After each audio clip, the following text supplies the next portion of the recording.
lapping up that water like it is going out of style. And do I wait? I think I do.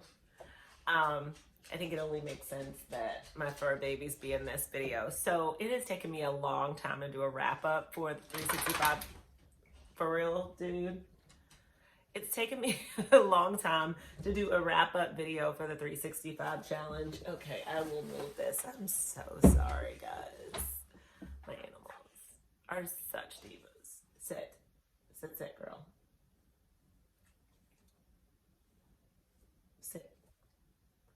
Okay, it's taken me a long time to do this. For one really good reason was because I really just needed the break from posting every day. And the other is just I've been like crazy busy. But I know that I needed to do this 365 wrap up challenge. I know I needed to do the 365 challenge wrap up because honestly, this was probably one of the best things that I've ever done. I fully am so glad that I decided to do this. Even a year later, even knowing that, like, you know, I don't know if it was like, you know, I would say like, oh, look at my body then or now. I don't know that that really mattered, was a thing that I was looking for. Honestly, I learned so much about myself in this challenge. And I know that I just fell more and more in love with myself. I know that sounds awkward, but you know, that's the best that I can tell you. I promise you, it might sound narcissistic. I don't mean it to come off narcissistic, but I wrote down some questions because I won't really remember all of what I want to say, and I kind of want to make this as succinct as possible. So here we go. Let's see how it goes. Okay. Wait, I should probably start by saying what this challenge was. Okay, so I made a decision that I was going to do movement every day for a year. Like every day, no matter what happened, I was going to do movement. Movement could have been anything from a workout or taking a dance class, or just freestyling in my house. It could have been yoga. It could have been Pilates. It could have been biking. It could have been hiking. I did all of those things. But ultimately, every day I just committed to doing some sort of movement. The purpose behind it was that just due to some health problems that I was having, I had kind of fallen out of love with the idea of moving. I know that sounds crazy because I am a dance teacher, and honestly, I don't even know that that really is what was going on, because even now, like if I hear anything that's music, I'm consistently moving my body. It's just like I'm always moving. So I don't think I fell out of love with it, but I definitely know that it brought stress to me, and not feeling like I guess I spent, you know, a good 4 years not being able to move whenever I felt like it. You know, I could move sometimes it wasn't pain, but a lot of times it was. And so I kind of just, you know, attached some negative feelings to moving. In addition to that, just something you should know about me is that like I am, like movement wise, I really don't like to sweat. Like I literally don't enjoy it. It's unfortunate. It is an unfortunate thing for someone who makes a living moving their body and sweating, right? So I just don't really enjoy it. And so I needed to kind of get through that and just, I don't know, reconnect some positiveness around movement, if that makes sense. So this is kind of what my goals were at the time. And, you know, I got that plus a lot more. For me, it was consistency, knowing that I had something to do every day. While might have been challenging sometimes, it really just provided a level of consistency and routine. I'm a person who actually enjoys routine and stuff. I also like the variety. I like that I didn't say, oh, I'm going to do push-ups every day for 365 days, because that would have killed me. I wouldn't have been able to do it. Or, you know, like that I did some of these things. I did like some of the challenges, like the 30-day challenges or 14-day challenges or whatever. And I was able to kind of determine what really worked for my body, how much time working out worked for my body, what things I liked about working, what things felt good on my body, right? So I learned a lot about just my own physical limitations and my own like movement and workout style, and what I liked and what I didn't. So I think that's probably what I would say I got out most of it. Oh wait, I should say this. For other things that I enjoyed, my body also felt stronger and more flexible throughout it because whether or not it was yoga or whether or not, like I said, it was like doing jumping jacks or what, not jumping jacks, but oh my God, what are they called? Burpees. Doing 100 burpees, like obviously I got stronger in that aspect. And then my body learned new things that I hadn't even done before. So that was really good. Like I don't hate yoga anymore. I actually enjoy yoga. I don't know if I would say I enjoy it, but yoga doesn't bother me as much anymore. So that's something that is very new for me. So yeah, so I'll add that to it. What did I enjoy the least? It would definitely be posting. Like writing actually causes me great stress and anxiety. It always has. I don't know. I always feel this pressure to make something amazing. And so there were times where I'm like, okay, I need to post. It's like 1 a.m. I have no desire to even do anything besides sleep. And I wanted to come up with something that didn't sound boring if you had to read it. And there was a lot of pressure around that. So I really like hated the posting. I liked it for the sense of why I was doing it because it held me accountable. But the actual process of just doing the posting, I did not enjoy. And towards the end of the challenge, like I around the election time, I was like, I need to like get away from social media, and then I like hid social media on my phone. I don't have any notifications anymore or anything of that nature. I have not turned that on because honestly, it really did feel good to not be locked to my phone. And even though I would only really post, but it's like you go in and you post and then you're all like scrolling for the next 2 hours. So I didn't really enjoy that part of it at all. Even though there were some posts that I really enjoyed posting, but most of the time I didn't really enjoy posting. So that would have been like kind of the downside of the challenge to me. Um,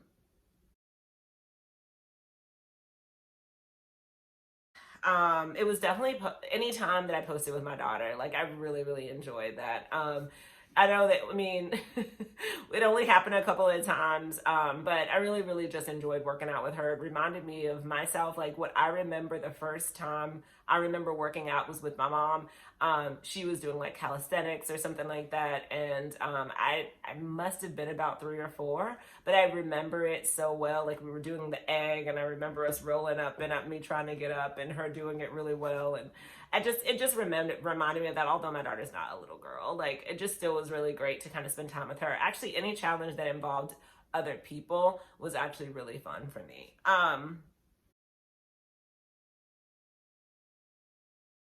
And this is hard. It just really was tough. Like, okay, so we went through some really like stressful times as a country.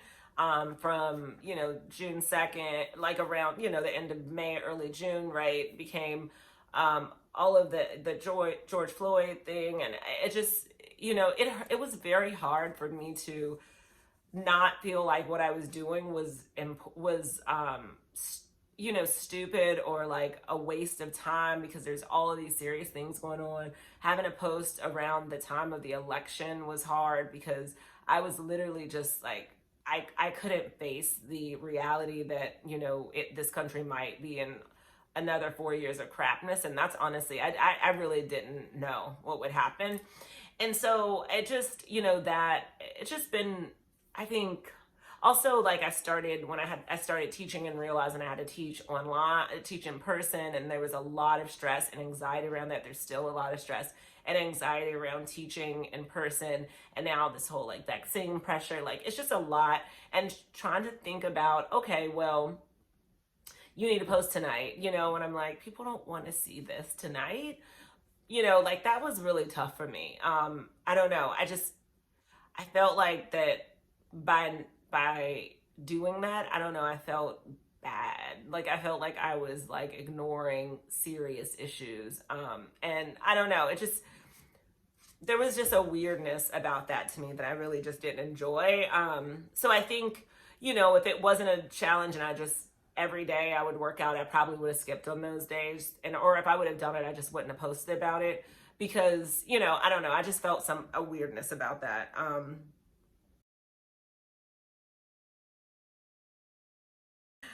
It would have been definitely Katie Cake's workshop, Katie's Bake Shop. It was crazy, crazy. It was like maybe 3,000 bridges. It was just so hard on my body. But I mean, you definitely, if you want like a really strong, like a really good cardio workout that really was adding some real strength to your glutes and thighs, like it's the one to do for sure. But it was really, really tough.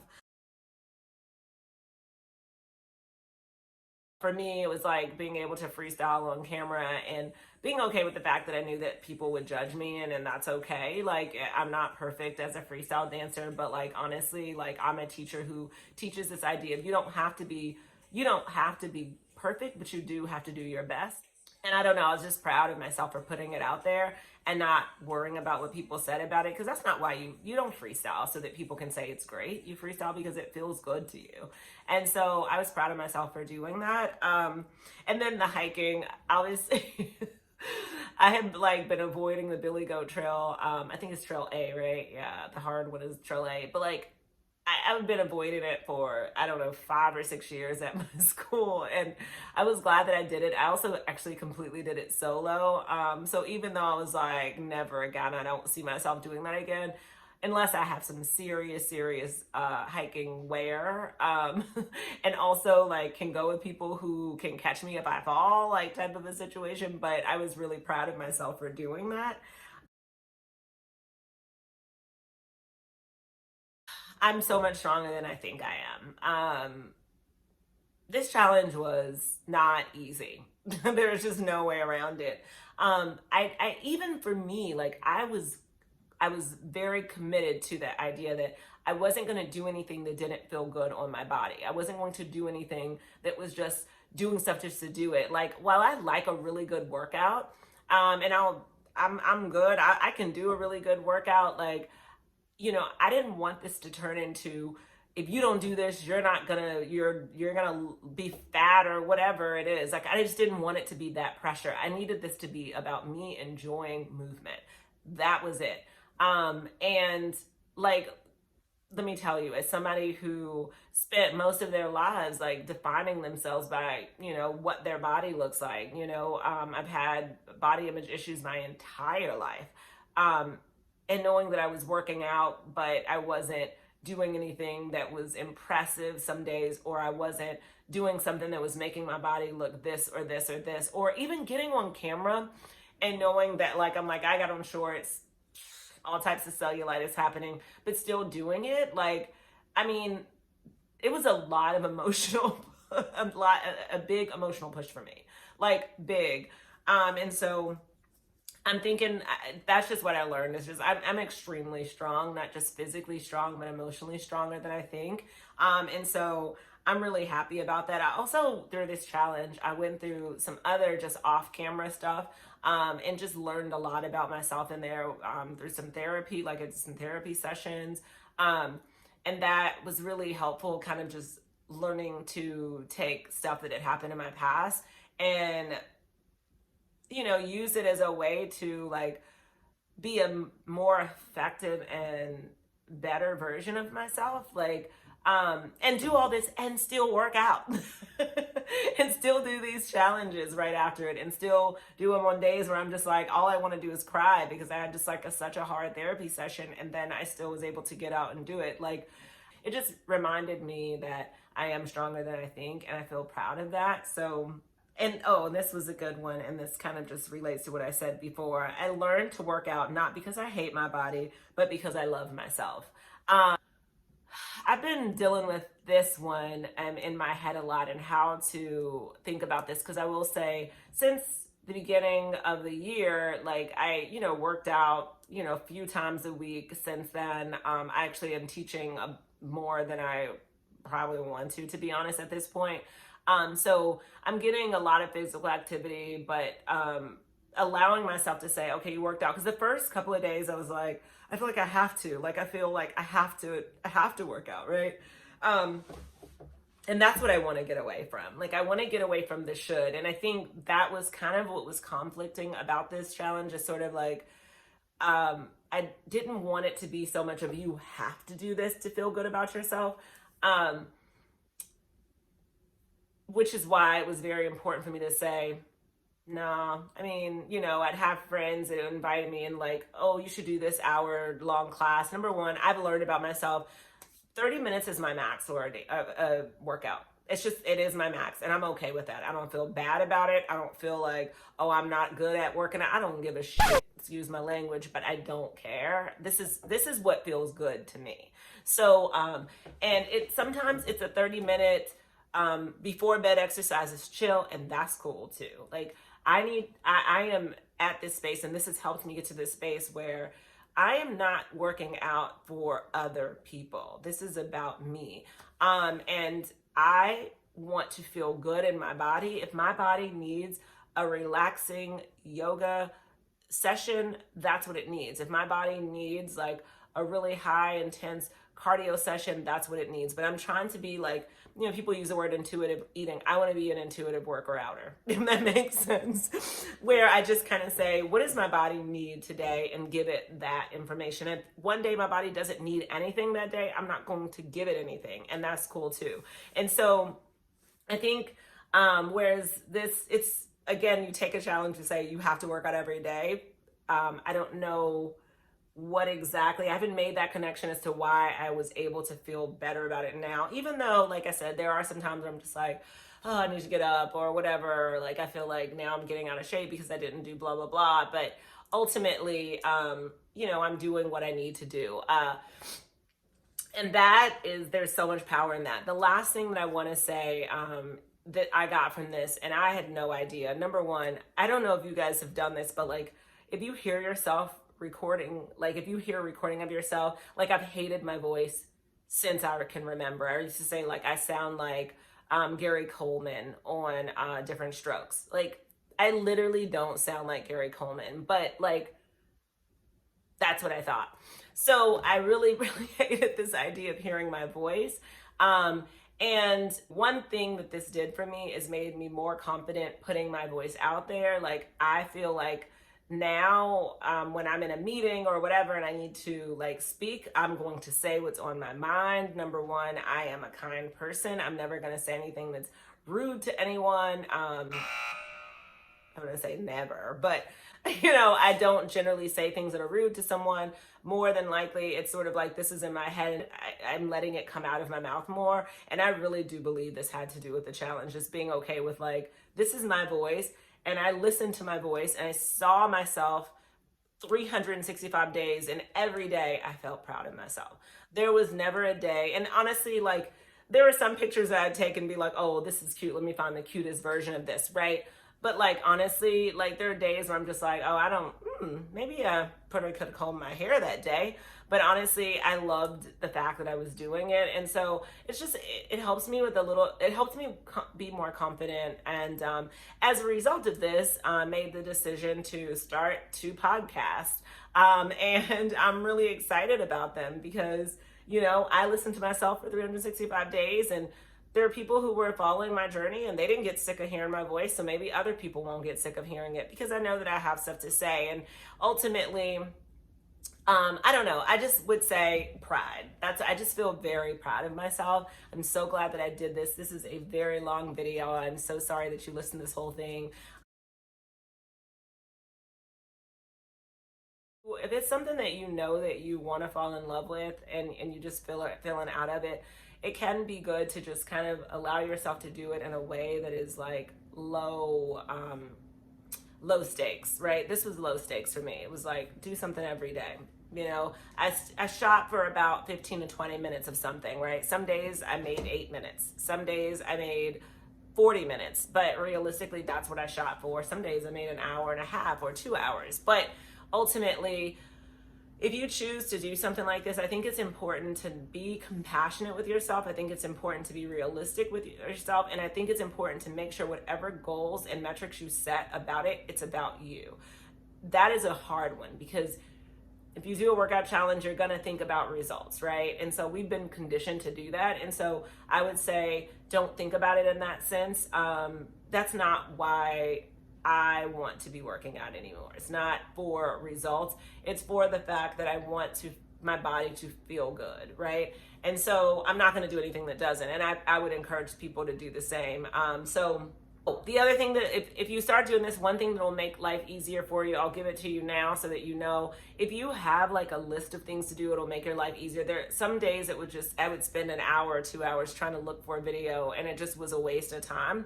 So it'd be great like if you decided to do like, you know, a 30-day challenge or something like that, because you might have like 30 days with Fit and Hungry or something, and they'll have all of the stuff for you, and you just record those. Those are so much easier than doing like, okay, 365 days, which movement? Oh my gosh, there's so many options, right? So I would just tell you to like maybe have a list of things that you know you want to do, and go for that.